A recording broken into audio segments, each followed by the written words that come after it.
I would be truly grateful if you subscribe to the channel. Your support will help this family grow, so let's move forward together. My parents called me the failure. For 6 years, I secretly kept their lights on. They thought their narrative would never collapse. But they didn't expect someone they trusted to shatter their lies. Hey, Reddit. I've been holding this in for a while. After what went down with my family recently, it's time to share. Years of being their scapegoat finally blew up in their faces. The person they favored most turned on them. That flipped the script. I'm Ethan Daniels, 30, male. My parents, Robert and Diane Daniels, never saw me as a son, more like a walking ATM. Not a high-end one, but the kind that charges $3.25 per transaction, yet you're stuck with it because it's all you've got. That's me. While most kids my age picked dorm rooms and joined college clubs, I hauled bricks and steel beams on construction sites. Why? They said they couldn't afford to send 2 kids to college. Translation, my sister Sophie, 23, got the golden ticket. I got the hard hat. I wasn't mad at Sophie. She deserved it, smart, hardworking, one of the few decent people in this mess. But my parents made sure everyone knew she was the prodigy, the chosen one, the family's future. I was the screw-up, despite keeping the lights on, literally, for 6 years. Electricity? Me. Internet? Me. Part of the mortgage? Me. They didn't ask politely. They'd slide a bill across the table with a "you know what to do" look, like I was an intern fetching coffee. I landed my construction job at 19, thinking it was temporary. Maybe they'd get back on their feet, and I'd get a shot at school. Nope. They got comfortable fast. My paycheck became their business model. The worst part? They acted like I was dead weight. When they introduced me to family or neighbors, it was backhanded. This is Ethan. He didn't go to college, but at least he works with his hands. As if my job didn't keep their Netflix running for their trash TV binges. Mom had a knack for twisting everything into failure. If I fixed something around the house, she'd say, maybe if you'd studied harder, you'd pay someone else to do it. Thanks, Mom. Nothing like a pep talk that makes you feel like a broken Roomba. Dad was worse. He'd brag about Sophie's GPA and scholarships, then add, Ethan just never had that drive. He was always different. Different, as in the one paying their bills while they acted like royalty. I wasn't a sad, beaten-down guy. I liked my job, being good at something physical, building things that lasted. I wasn't broke. I had my own apartment, my car, and lived fine. But every time I thought about the money I sank into their house, I felt like an idiot. They never stopped asking for more. Once, Dad said, you should be grateful we let you live close to us. Like I should pay rent for existing in their zip code. If entitlement was an Olympic sport, they'd have gold medals and matching tracksuits. I put up with it for Sophie. She never rubbed her golden child status in my face. She'd thank me quietly so they wouldn't hear. She knew I gave up college so she could have hers. She knew I worked overtime so she could study instead of getting a part-time job. We were close. She'd visit my apartment to vent about Mom's micromanaging or Dad's bragging. We'd laugh about their ridiculousness. That bond kept me from cutting them off years earlier. But leeches don't stop until you rip them off. My parents were world-class leeches, crying about being broke while buying new furniture and planning vacations, paid for by me. Looking back, they weren't broke. They were greedy. But I didn't see it then. All I knew was they treated me like a burden while using my paycheck like a piggy bank. The stage for the blow-up was Sophie's graduation, which I helped fund. They bragged about it like they made it happen. That day, everything cracked open. The golden child snapped. The graduation was their Olympics. Mom bragged for months, Sophie's finishing college, our pride and joy, the successful one. She sprinkled successful one like seasoning, ensuring everyone heard. She left out who covered half the costs, tuition gaps, books, rides when her car broke down. That didn't fit their story, so it got erased. The party was at a rented banquet hall my uncle hooked them up with. Whole family there, cousins, aunts, people I hadn't seen since middle school. Tables full of food, balloons with "Congrats Sophie" in gold letters. I was happy for her, she earned it. But the air was thick with fake family energy, all surface-level smiles. We're eating, people are clapping, and Dad decides it's speech time. He stands, raises his glass like he's giving a TED Talk, and brags about his pride in Sophie. All good until he flips it, we're blessed. Sophie's so responsible, so focused. Not like some people. He looked right at me. The room shifted, forks stopped clinking, cousins stared at their plates. Mom chimed in with her eye-roll voice, you should be grateful we let you be part of this family at all. Carried? I'd been carrying them for 6 years, and they're acting like I'm freeloading. I didn't have to say a word. Sophie slammed her cup down, making half the table jump. Are you serious right now? She said, staring like they'd grown extra heads. The room went silent. Dad smirked, trying to play it off. Sophie kept going, "You're bragging like you did everything when Ethan's the one who kept this family afloat. He paid your bills. He gave up college so I could go. He funded half this party." My aunt choked on her pasta. My parents' faces froze, like someone unplugged their smugness and hit them with a Windows error screen. Dad barked, "That's not true. Don't exaggerate." Sophie wasn't having it. "Not true? I lived in that house. I saw the bills he paid. You treated him like dirt while he kept us from losing power." Whispers started. Cousins looked at me like they realized I wasn't a loser with a wrench, but the guy subsidizing their idolized aunt and uncle. I leaned back, smirking. Watching Sophie tear into them was better than any speech I could have given. It hit harder because it came from their golden child. Mom's face twisted like she bit a lemon. "Sophie, don't embarrass us." "No, you embarrassed yourselves," Sophie shot back. "Ethan deserved college too, but you let him give it up for me. Instead of gratitude, you treat him like trash. I'm done pretending you're good parents." You could have heard a pin drop. Relatives froze mid-bite. My uncle muttered, "Damn," under his breath. I set my fork down, gave Sophie a nod, and walked out. No yelling, no scene. Behind me, Dad's shouting, Mom's fake crying, Sophie still tearing in. I didn't stay for the encore. I was done. They called me a burden? Fine. Let's see how they survive without their burden holding the house together. That night, in my apartment, I sent a text, "I stopped paying your bills." 5 words. I tossed the phone aside. It clicked, I wasn't the one carried. I was the foundation. When I walked out, their house of cards was ready to collapse. I was excited to watch it fall. Update 1. After leaving the party, I sat in my apartment, staring at the text, "I stopped paying your bills." It looked too short for the impact it carried. 6 years of carrying them ended in one sentence. I turned off my phone before bed. I knew a storm was coming and didn't want to watch it roll in. Next morning, my phone was a war zone, 73 missed calls, text stacked so high I scrolled for a minute to reach the bottom, voicemail inbox full. "Dad, you can't cut us off. We're your parents. You owe us for raising you. Mom, we did everything for you. How dare you humiliate us at the party?" Random relatives, talk to them, they're freaking out. "Dad again, you think you're a big man? We'll see how long you last without family." I laughed, nearly spilling my coffee. Without family? I'd been without family my whole life. You don't lose what you never had. At 10 a.m., Sophie called. I picked up instantly. "They're losing it," she said, voice low. "Mom was digging through your old mail last night, asking if I knew your social security number." "Wait, what?" "She's trying to pull your credit reports," Sophie said. "Dad's ranting about finding out how much money you have." I told her I didn't know anything. I smirked. "So, they're broke and desperate." Big shock. "That's the thing," Sophie said. "They're not broke. I found a bank statement on the counter this week. They've got savings, investments, not millions, but not nothing. They've been sitting on money while draining you." That stung, though I suspected it. They weren't panicking because they were poor. They liked bleeding me dry while padding their safety net. Parasites in Gucci shoes. "Good to know," I said. "Let them burn through their stash now that I'm out." "I'm proud of you for cutting them off," Sophie said. That meant more than she knew. She could have said I should have kept helping until she was stable, but she didn't. She got it. By noon, they escalated from guilt trips to threats. "Mom, we'll make you regret this. You can't abandon your family." "Dad, we built your life. We can take it away." I laughed. "Take what? My job, apartment, bank account?" They had no control. But in their heads, they were puppet masters pulling strings that didn't exist.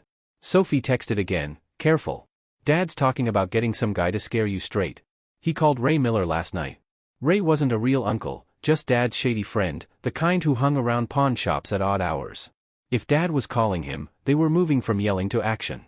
The sarcasm in my head turned to cold strategy. They weren't just mad, they were desperate. Desperate people do stupid things. I called my bank.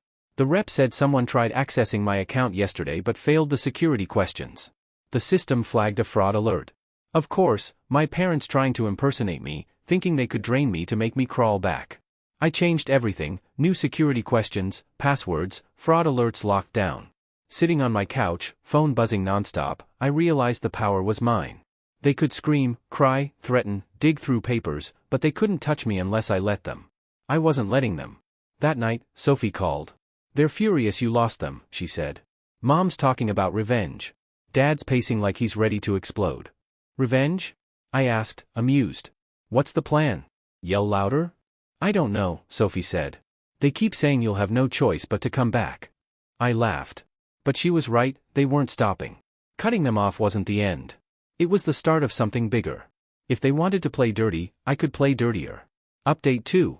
The next few days felt too quiet. My phone still buzzed with guilt trip messages, but it was calmer. I knew they weren't calming down, they were scheming. I didn't wait long to find out. Late afternoon, I clocked out of work and walked to my truck. I noticed a black SUV, tinted windows, parked near the lot's exit. Didn't think much until I pulled out, and they followed. Coincidence? Maybe. I made a random right turn I never take. They followed. 2 more turns, same thing. Alright, we're playing this game.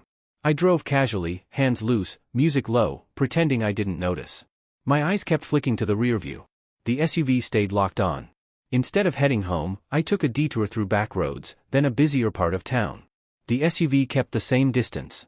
My gut said it was Dad with one of Ray's friends. I texted Sophie, Dad's following me. He's got some guy with him. Her reply was instant, that's Ray's friend. He's shady. Be careful. Exactly what I thought. They weren't just scaring me, they wanted me rattled enough to crawl back and pay again. Not happening.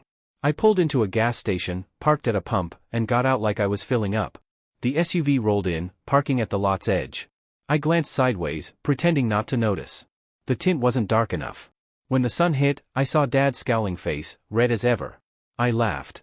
A 60-year-old man hiding in an SUV, stalking his son over Netflix money. Pathetic. I walked past the pump into the convenience store, grabbed chips I didn't want, paid cash. I stood by the window, watching. They didn't move, just waited. I walked back to my truck, slow and calm, started it, and drove out. The SUV followed. My heart was steady. If they wanted a chase, I'd give them one. Then I saw it, the police station, a big brick building, lot half full. Perfect. I turned sharp, pulled right to the entrance, and parked like I owned it.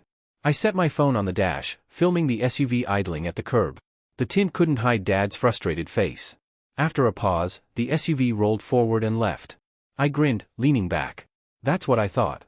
I sat for 10 minutes, letting the adrenaline fade.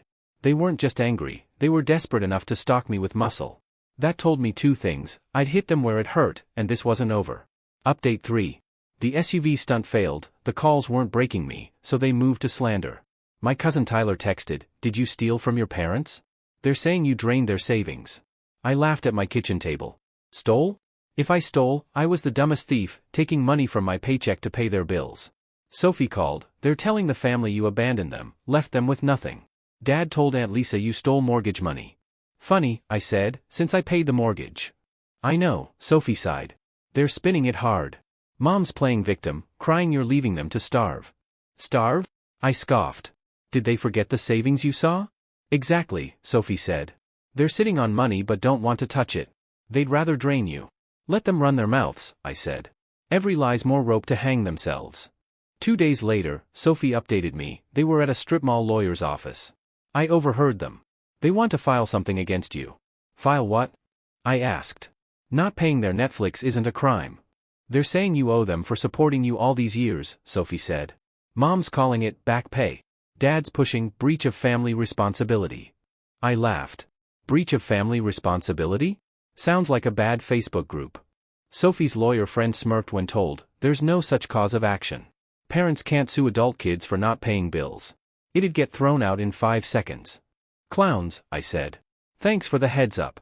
"You should talk to a real lawyer, Ethan, just in case," Sophie said. She was right. If they wanted legal chess, I wasn't playing checkers. I booked a consultation with a downtown attorney, sharp suit, sharper eyes. I laid it out, the bills I paid, the bank fraud attempt, the SUV, the slander. She listened, jotting notes, then leaned back. "They have no case. No law says kids owe parents financial support without a court order, you've got none. Eviction won't stick, you don't live there. If they try fraud with your accounts, that's a felony. They're the ones in trouble." "Good," I said. "I was hoping you'd say that." She smiled. "Keep documenting, texts, calls, visits. The more evidence, the easier to bury them if they push." Music to my ears. Meanwhile, relatives kept texting. "Aunt Lisa, can't you compromise? They're stressed. Uncle Dan, your dad says you owe thousands. Pay something for peace." I replied once, "Tell them to pay their own bills. They've got money." I'm done. I muted the family chat. The more they slandered, the more cracks showed.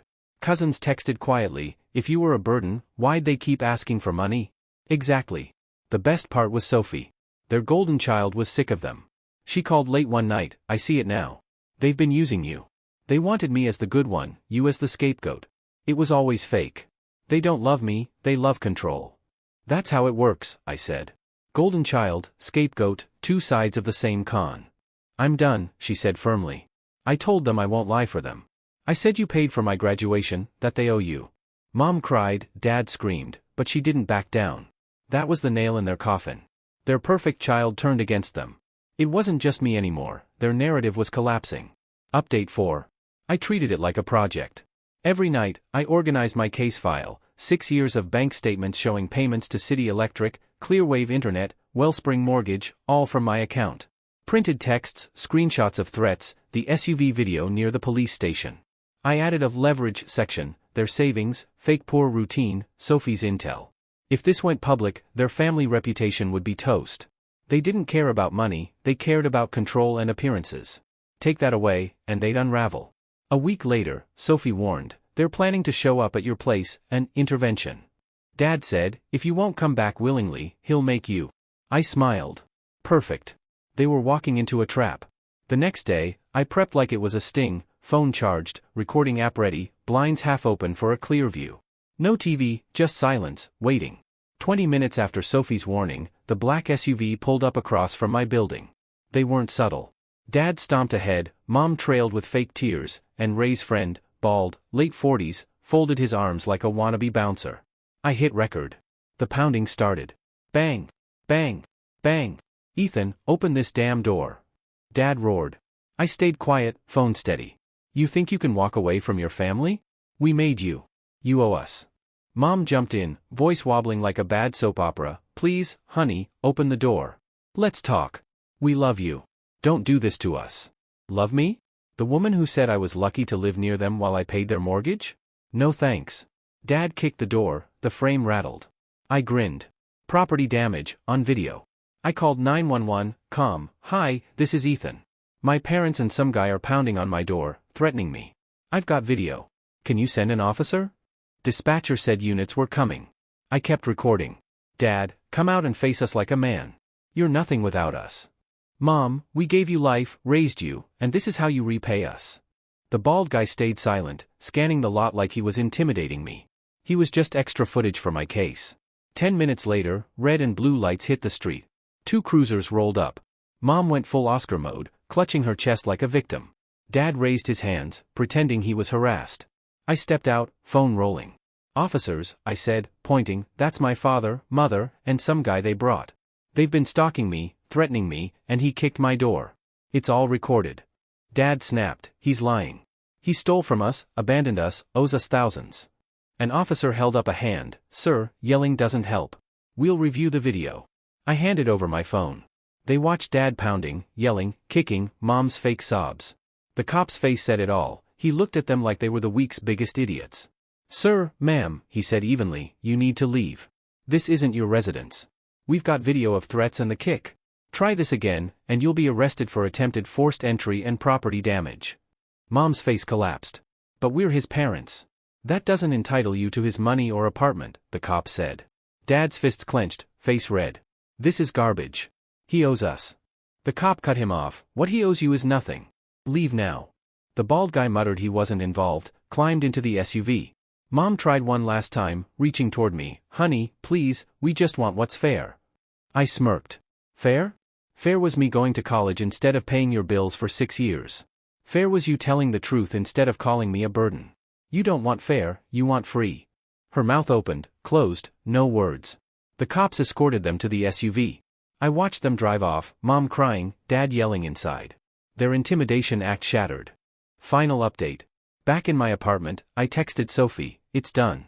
They showed up. Recorded everything. Cops shut them down. Her reply, I told the relatives the truth, bills, money, savings account. They know now. I grinned. That was the kill shot. It wasn't just me against them. Sophie, their golden child, called them out publicly. For years, they hid behind her achievements, propping her up to shame me. Now she dismantled their story. That cut worse than any police warning. The fallout hit fast. Relatives texted, not asking me to compromise, but wanting truth. Is it true you paid their bills? Sophie says they lied about being broke. I dropped screenshots, payment receipts, bank transfers to City Electric, Clearwave, Wellspring, the bank's fraud alert. No sugarcoating. I replied, they've been acting broke while sitting on savings. They didn't need me, they used me. Mic drop. The family chat turned into a roast session, not for me, for them. Aunts, uncles, cousins piled on, how could you do that to your son? Sophie says you lied for years. If you had money, why milk him dry? Sophie backed me in real time. Ethan gave up college for me. He paid their bills for 6 years. They called him a burden while using him. I'm ashamed of them. That line ripped out their last shred of pride. Their golden child wasn't golden anymore. I pictured Dad reading, veins bulging, Mom's crocodile tears drying up. No shield, no credibility, just two entitled parasites exposed. The consequences stacked. Uncle Dan, who nagged me to pay for peace, texted, I had no idea. Sorry I believed them. Aunt Lisa, Mom's cheerleader, went silent after Sophie's post about their savings. No one defended them. That silence was worse than yelling. It meant the family saw through their act. They doubled down, sending messages from random numbers. You'll regret this. Family is forever. You can't hide from us. Cute. They thought intimidation worked after cops warned them. I saved every text, voicemail, adding to my case file. Sophie called, I'm done. I won't lie or cover for them. If they keep this up, I'm going no contact. That'll crush them more than anything I do, I said. Good, she replied. They deserve it. She stopped answering their calls, muted them like I did. Their house, once ruled like dictators, was quiet. No golden child to show off. No scapegoat to bleed dry. Just them in the ruins of their fake empire. For the first time, I felt free, not just from paying bills, but from their grip. I didn't know them. I didn't need to prove myself. Sophie delivered the final blow. The sweetest revenge wasn't cutting them off or the cops, it was their golden child telling them they were wrong. Their narrative, built on lies, collapsed. I'm done carrying their weight. Let them figure out how to keep their own lights on.